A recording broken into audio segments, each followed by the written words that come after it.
ngalan po ng dakilang Panginoon sa Kristo, isang mapagpalang hapon po sa bawat isa sa atin. Nandito po tayo sa gawain bilang pangalawang bahagi na walang iba ang pagpapahayag ng salita ng Diyos. Ang mensahe po ngayon ay sabi po dito sa Ebanghelyo ni Apostol Juan, Kapitulo 16, versikulo 25 hanggang 33. Basahin ko po muli para makuha natin yung pinakamensahe. Sabi po dito, sinalita ko sa inyo ang mga bagay na ito sa malalabong pananalita.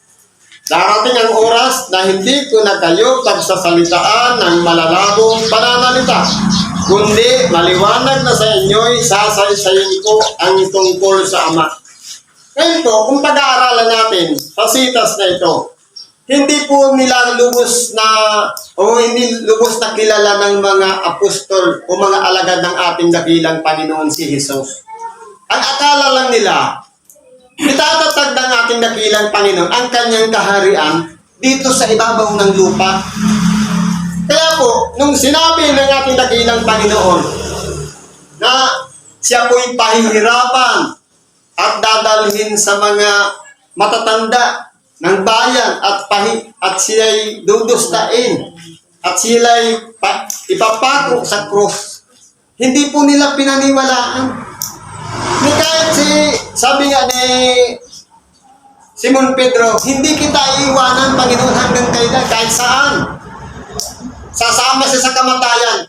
Pero po ang nangyari, ang sagot ng ating dakilang Panginoon kay Pedro, alalahanin mo, Pedro, bago tumilawak ng makalawa ang manok, magtatlong ulit muna kung itatatwa. Kaya po, pinaliwala yun ni Simon Pedro. Pero nung ang ating dakilang Panginoon, hinuli na doon sa hardin ng Getsemane. Kumbaga, dahil sa pamamagitan ni Judas Iscariote, na sa pamamagitan ng 30 pirasong pilak, ipinagpili niya ang ating dakilang Panginoon, at nung makamtan niya na yung sinamahan niya yung mga sundalo o mga kawal para hulihin ang ating dakilang Panginoon, sapagkat hindi po nila nakikilala ang ating dakilang Panginoon, sapagkat ang mga Hudyo noon ay halos magkakamukha lang, parehas may mga balbas. Kaya para makilala ng lubusan, dahil si Judas Iscariote ang pinakamalapit sa ating dakilang Panginoon, dahil sa kanyang paglilibot at pangangaral ng Ebanghelyo, si Judas Iscariote ang may tangan-tangan ng supot. Kaya malapit siya sa ating dakilang Panginoon. Katulad naman ng isang gobyerno, kapag mayroong namumuno, siyempre ang malapit niya ng treasurer. Kaya ganyan na naging kalagayan. Ngayon, no hinuli ng ating dakilang Panginoon, pagkatapos siya ay nandun na dinala sa Jerusalem, habang nagpapainit naman doon yung mga alagad ng ating dakilang Panginoon, at si Pedro naman ay napasama doon sa karamihan. Sabi ng babae sa kanya, hindi ba kasamahan mo rin siya? Hindi ko siya kilala. Ngayon nagtatwa pa ulit siya. Nang pangalawa, tumilawak yung manok. Tapos, nung pangatlo niya ng pagtatatwa, bago mangyari, nakatilaok na muli yung manok. Kaya nangyari, hindi nagkaroon ng paninindigan si Pedro. Kaya anong sabi ng ating dakilang Panginoon? Pedro, Simon, Simon, hindi na ikangay tatawagin na Simon, kundi ang ipapangalan sa iyo, Pedro, sa makatuwid bagay, bato. Sapagkat si Pedro po, ang kalagayan niya ay para siyang walis o tambong walis na parang inuugoy-ugoy ng hangin na walang paninindigan. Kahit sinabi na niya na hindi niya iiwan ang ating dakilang Panginoon, pero ang nangyayari po sa kanya, nung magipit na siya, ikinaila niya po ng ilang ulit ang ating dakilang Panginoon. Tayo po kaya sa kalagayan natin, ikakaila rin ba natin ang ating pananampalataya na nabuksan na ang ating pag-iisip? Nakilala na natin si Kristo. Nakilala na natin na siya'y sinugo ng Diyos at nakikilala rin natin ang Ama na kanyang pinagmulan. Itatatwa din ba natin na tayo'y tinawag sa pamamagitan ng mababang kalagayan na inaalipusta, inaalimura at hindi kinikilala kahit sabihin lang natin ang katagang espiritista, parang nasusuka na sila sa atin. Parang tingin nila sa atin isang basahan ng mababang kalagayan. Tanggapin po natin sapagkat kahit man ang ating dakilang Panginoon, hindi niya ipinalagay ang kanyang sarili na mataas, kundi nagpakumbaba siya. At naging tao, naging masunurin hanggang sa kamatayan sa krus. Kaya, kung ang isang tao o katulad ng isang alipin na ilagay ng ating dakilang Panginoon ang kanyang sarili, na ang alipin po kaya masunurin.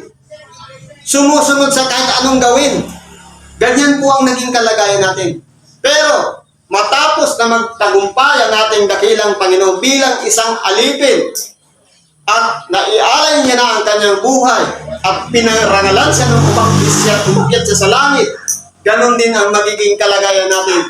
Dahil bagamat tayo'y nagpakumbaba, itataas naman tayo ng Diyos. Dahil ang nagpapakumbaba ay itataas. Subalit, ang nagpapakataas ay ibababa. Kaya kung galing tayo sa mababa at tayo itinataas, napakasarap ng pakiramdam. Pero kung halimbawa, nasa mataas na tayong kalagayan, pagkatapos sasabihin sa atin, kapatid, huwag ka dyan maupo, meron pa akong importanteng bisita, bumaba ka dyan. Hindi baga masakit sa kalooban. Pero kung tayo po ay itinataas, napakasarap ng pakiramdam sapagkat kumbaga sa kabila ng mga sakripisyo na dinanas natin dito sa ibabaw ng sanlibutan, may tatanggapin tayo ng mana. Sa makatuwid sabi nga, putong, katulad naman ng pinaghahandaan na sinabi rin na ni Apostol Pablo. Sabi nga, tatanggap tayo ng putong o gantimpala sa matuwid na pamamaraan. Kumbaga sa laro, lumalaban tayo, walang daya. Ayon sa ating kakayanan, ayon sa kalakasan na ipinagkaloob sa atin para tayo magtagumpay dito sa ibabaw ng sanlibutan. Kaya po dito sa sitas na ito, ang ating dakilang Panginoon, dati noon, isinasaysay niya, sa tama yung sinabi kanina, sa pamamagitan ng mga talinhaga. Bakit po sa talinhaga? Para kahit tumingin man sila ng tumingin, hindi nila makikita. Makinig man sila ng makinig, hindi nila mauunawaan. Yan po ang pamamaraan ng ating dakilang Panginoon. Sa makatuwid, kapag ang isang karunungan ay mula sa Diyos, ang malalalim na hiwaga ng Diyos ay natatarot ng pag-iisip ng mga taong pinaghaharian din ng Diyos. Kung ganon, dito sa sitas na ito, hindi na pinahirapan ng ating dakilang Panginoon ang pag-iisip ng mga nakikinig sa Kanya. Sapagkat ang kasama niya, hindi na karamihan, wala nang mga parisiyo o skriba, kundi sila na mismo sa sarilinan ng Kanyang mga alagad nung sila ay magkakasama na doon sa Getsemani. Sapagkat nandun na yung panahon na sila na lang ng Kanyang mga alagad ay nagsasama-sama doon bago siya hulihin, bago siya manalangin. Kung titingnan, kasunod na siya ng 1:17, bago siya tumulo ang kanyang luha at dugo, kinausap na niya ang kanyang mga alagad. Sa pamamagitan ng hindi na malalabong pananalita, kundi yung nauunawaan. Sabi dito, sa araw na yaoy magsisihingi kayo sa aking pangalan, at sa inyo'y hindi ko sinasabi na kayo'y idadalangin ko sa Ama. Ibig sabihin, sa mga panahon ng pangangailangan, hindi na nila kailangan na tawagin pa ang ating dakilang Panginoon para humiling sa Diyos. Kundi, kung sana silang patutulong manalangin. Nakatulad naman na ginawa ng ating dakilang Panginoon, sa kabila ng kanyang pananalangin, wala siyang inilaglag kahit isa. Kundi ang gusto niya, lahat ng mga taong sumusunod sa kanya ay makasama niya doon sa kanyang kaharian. Pero tayo po, sumusunod tayo sa yapak ng ating dakilang Panginoon. Ang pinagkakailangan ko dyan, hanapin natin yung pinagdaanan niya. Yung mga yapak na pinagdaanan kung saan siya. Lahat ng mga sakripisyo minanas niya. Mga paghihirap, mga pagtuya, pagalipusta, dadanasin din natin. Kung tayo pa ay inaalimura, inalimura din ang ating dakilang Panginoon. Kung siya'y dinusta, dudustain din tayo. Kung tayo ay pinaratangan, may sa demonyo, ang ating dakilang Panginoon ay pinaratangan. Hindi lang may sa demonyo, kundi prinsipe pa ng demonyo sa makatuwid. Kung iyan ang nagiging kalagayan nating mga tao, katulad mismo nang nangyari sa ating dakilang Panginoon, mapalad tayo sapagkat yung yapak na pinagdaanan niya ay nasusundan natin. Pero kung halimbawa tayo pinabayaan ni kahit ka tukso o pagsubok, hindi natin dinaranas sa makatuwid, hindi tayo nakasunod sa ating dakilang Panginoon sapagkat kahit man ang ating dakilang Panginoon mula nung siya'y isilang hanggang sa kanyang kamatayan, hindi po siya tantanan ng kanyang kalaban. Isipin na lang natin, nung ang ating dakilang Panginoon ay ipanganak, kaya siya nga itinakas papunta ng Ehipto, lahat ng mga bata, 2 taong pababa, ipinapatay. Hanggang sa kamatayan ng ating dakilang Panginoon, nakasunod pa rin sa kanya. Ang akala lang ng kalaban, yung pag-alay ng ating dakilang Panginoon, walang kwenta. Dahil, kumbaga tapos na, dahil ipinapatay nila ang dakilang Panginoon. Pero ang kahalagahan po nun, yung bisa ng kanyang dalisay na dugo na walang katumbas na halaga. Na sa halip sana yung dugo ng hayop ang iniaalay sa bawat kasalanan ng tao, yung dugo mismo ng Mesiyas, dugo ng anak ng Diyos sa makatuwid bagay, yung sagrado ang nagtubos ng ating mga kasalanan.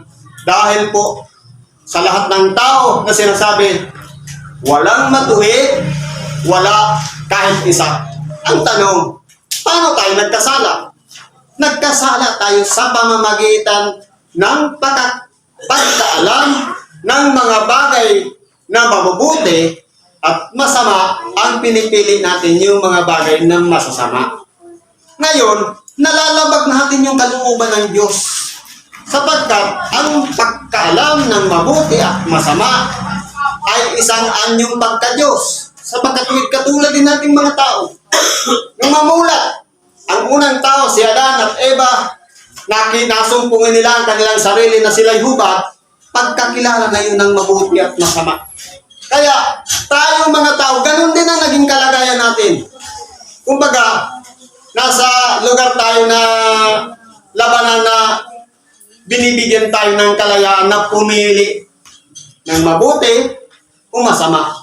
Tayo po ang gagawa lamang kung tayo po ay patuloy na nagkakasala. Anumang bagay na gusto nating gawin, hindi natin magagawa. Anumang bagay na ayaw nating gawin, siya nating nagagawa. Dahil sa kasalanan na sa atin. Kaya ano po ang importante? Humingi po tayo ng tawad, ng kapatawaran sa Diyos sa lahat ng ating mga nagawang pagkakasala. At sumunod tayo sa likuran ng ating dakilang Panginoon. Pasanin natin ang sakripisyo o cross na dala-dala natin sa ating buhay.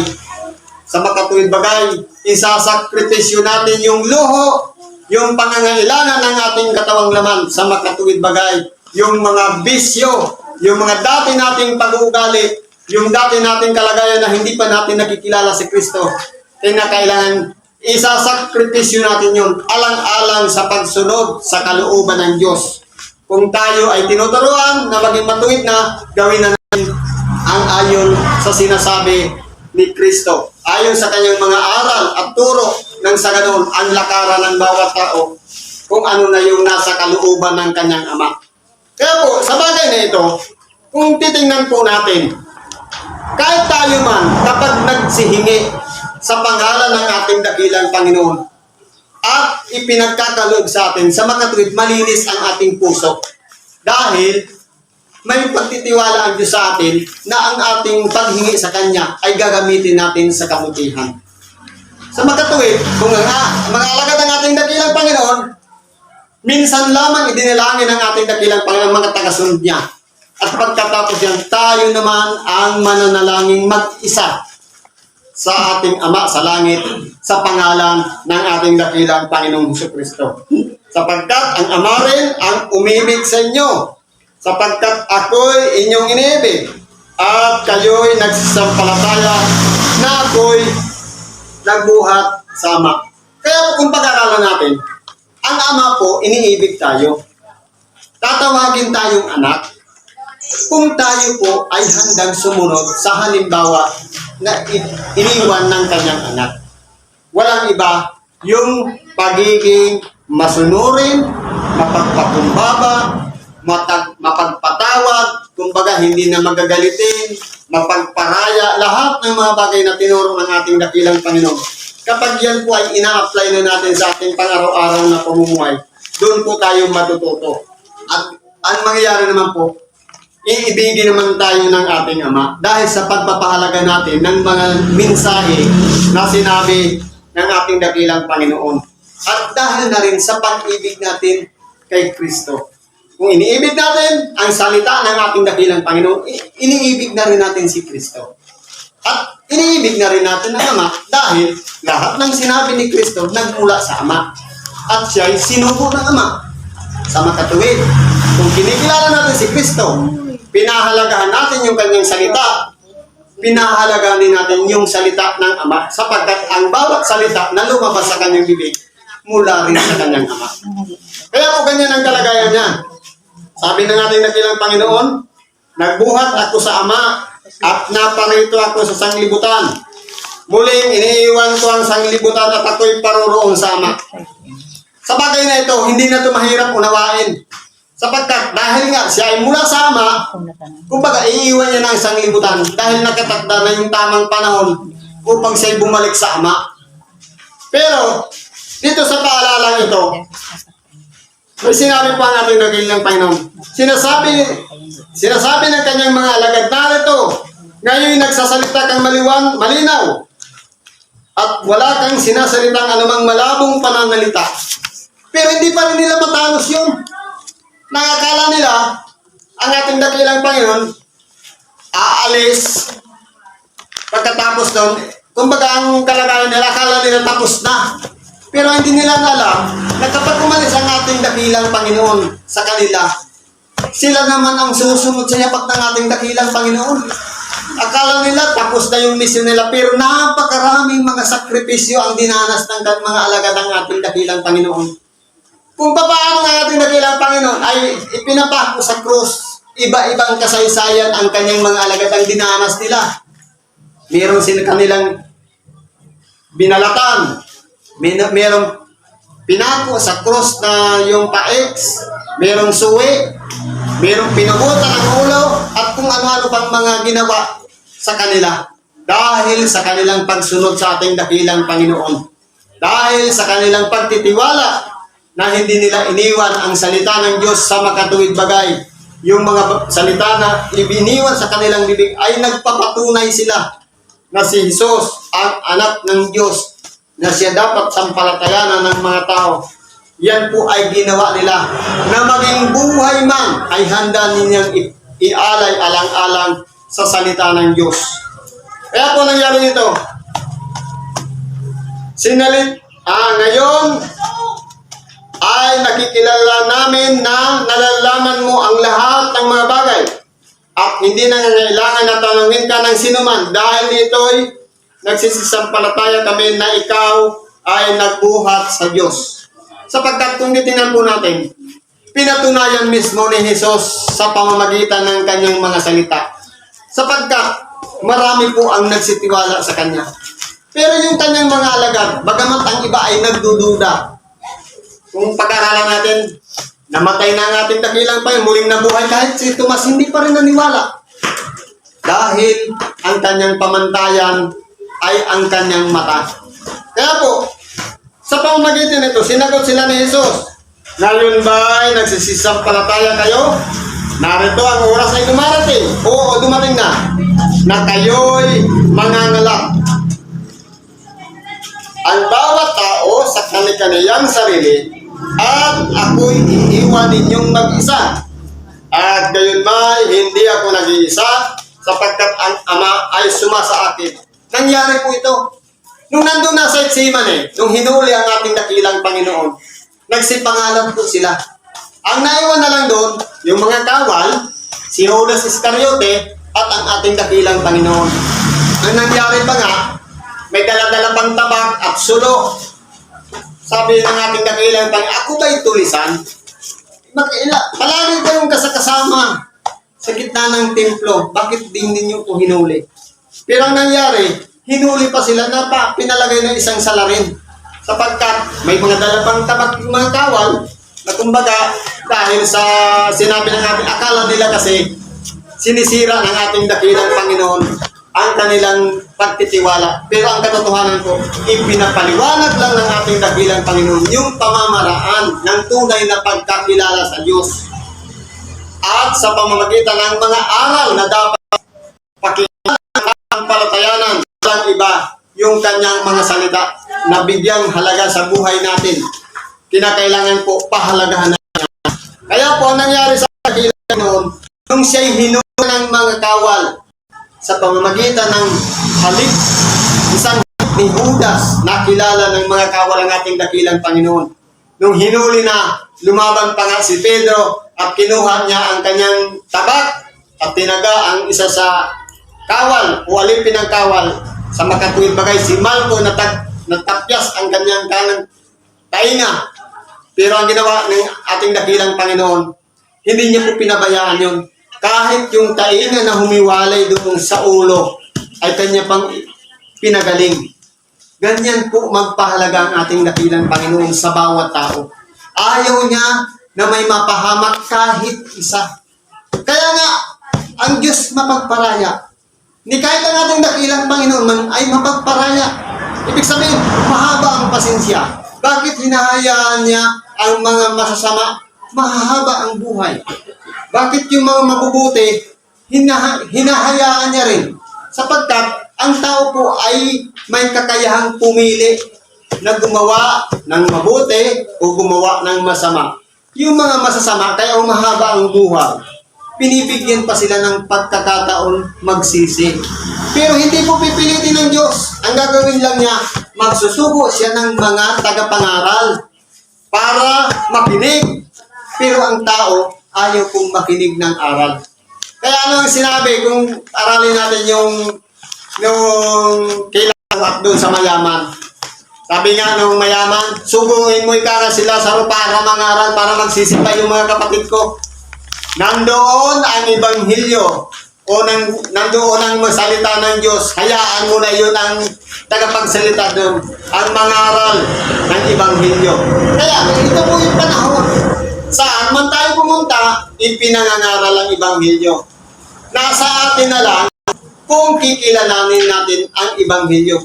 Kahit huwag natin kilalanin yung pinagkatiwalaan ng Ebanghelyo sa makatuwid bagay. Yung naghahanap o Ebanghelyo yan o pare o pastor, ang kilalanin natin yung bawat na dumadapo sa ating mga tainga. Yan ba ay mabuti? Ngayon, tungkulin naman ng tagapagpahayag para madaling maunawaan. Kumbaga, sa pagkain, spiritual, o tinapay ng buhay, hindi mo kain. Kumbaga, nandiyan ang nakalatag, masarap na sa panlasa, madali pang unawain. Pero kung sa pamamagitan ng malalabong pananalita, hindi natin maunawaan ang Ebanghelyo, tungkulin ng Ebanghelista na kumbaga, aalisan niyo yung mga tinik, yung mga buto, para ngunguyain mo na lang. Kumbaga, sa pag-unawa, madali na natin unawain.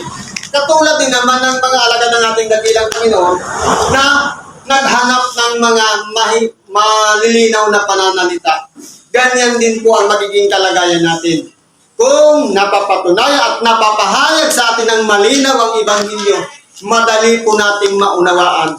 Kahit yan pa ay talinhaga, kahit yan pa ay malalabong pananalita, kapag ipinagkalog sa atin ang malawak na pag-unawa, anumang mahirap ay nagiging madali sa atin dahil sumasa atin ang Diyos, ang Espiritu ng Diyos, ang Espiritu Santo na siyang magpapaaninag at magbibigay ng kalinawan ng ating pag-isip. Sa makatuwid, kahit man magsalita ng talinhaga, ng tagapagpahayag, kahit basahin man natin sa kasulatan ng talinhaga, kapag nandyan ang Espiritu ng Diyos sa ating kalooban, mauunawaan natin yung mensahe.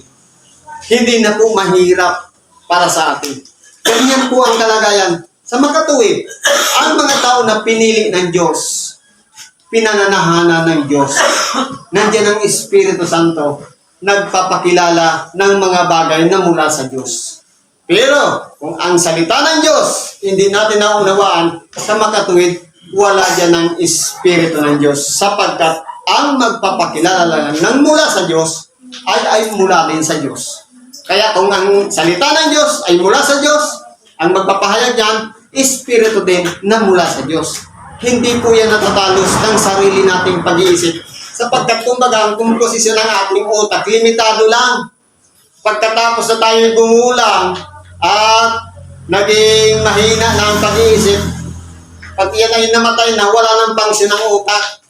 Pero yung Espiritu ng Diyos, dumadali sa iyong utak para yung kaalaman natin na natutunan natin mula pagkabata hanggang sa tayo'y magkaroon ng unawa, dadagdagan yan ng Diyos. Sapagkat kung hanggang saan ang ating pagsisikap, hanggang doon naman ang pagkakalood ng Diyos sa bawat isa sa atin. Kung tayo'y mapagsikap. Pero kung halimbawa, binabaliwala lang natin yun, hindi natin iniintindi yung mga mahalagang bagay, kung pag-aralan natin, hindi rin tayo matututo at hindi natin maunawaan ang mga bagay na mula sa Diyos. Sabi dito, ang mga bagay na ito ay sinalita ko sa inyo upang kayo'y magkaroon sa akin ng kapayapaan. Sa sanglibutan ay mayroon kayong kapigatian. Ngunit, laksan ninyo ang loob, aking dinaig ang sanglibutan. Sabi dito, ang ating dakilang Panginoon ay nagsasalita para sa kapayapaan ng bawat isa sa atin. Sa magkatuwid, kung tayo man ay dumaranas ng mga kahirapan o mga problema o mga mabibigat na pagsubok, kapag naunawaan na natin na kaya pala ipinapahayag ang Ebanghelyo para ipakilala sa atin na tayo'y masumpungan natin yung sarili nating kaligtasan, magkakaroon na tayo ng kapayapaan ng ating kalooban. Hindi na natin kailangan ng mahahabang panalangin. Mga magkaluhod-luhod pa tayo o ipapakot pa natin ang ating sarili. Magkakaroon na tayo ng kapayapaan sapagkat nananalig tayo sa pagbabalik ng ating dakilang Panginoon, kasama niya tayo doon sa kanyang kaharian. Kumbaga, panatag na ang ating kalooban. Pero kung halimbawa, may iniisip pa tayo, ano kaya ang magiging kalagayan ko sa pagbalik ng ating dakilang Panginoon? Ako kaya ay makakasama na din sa kanyang kaharian? O doon ako sa kahirapan? Dapat po, hindi na magkaroon tayo ng agam-agam. Ang sabi ng ating dakilang Panginoon, kapayapaan ang iniiwan sa atin. Ngayon, kung alam na natin ang kahinatnan ng ating buhay dito sa ibabaw ng sanlibutan, hindi na dapat maguluhan ang ating mga utak. At sabi dito, bagamat sa sanglibutan ay may kapighatian o mga tinatawag na kahirapan. Unang-una, sa pangangailangan ng ating katawan, sa pagkabilad sa init, sa pagkasalat, kawalan ng pangangailangan. Bagamat nasa kapighatian tayo ng sanglibutan, pero ang ating kaluluwa ay mayroong kapayapaan sa Diyos. Mapalad po tayo. Sabi dito, ngunit laksan ninyo ang inyong loob. Palakasin natin ang ating loob.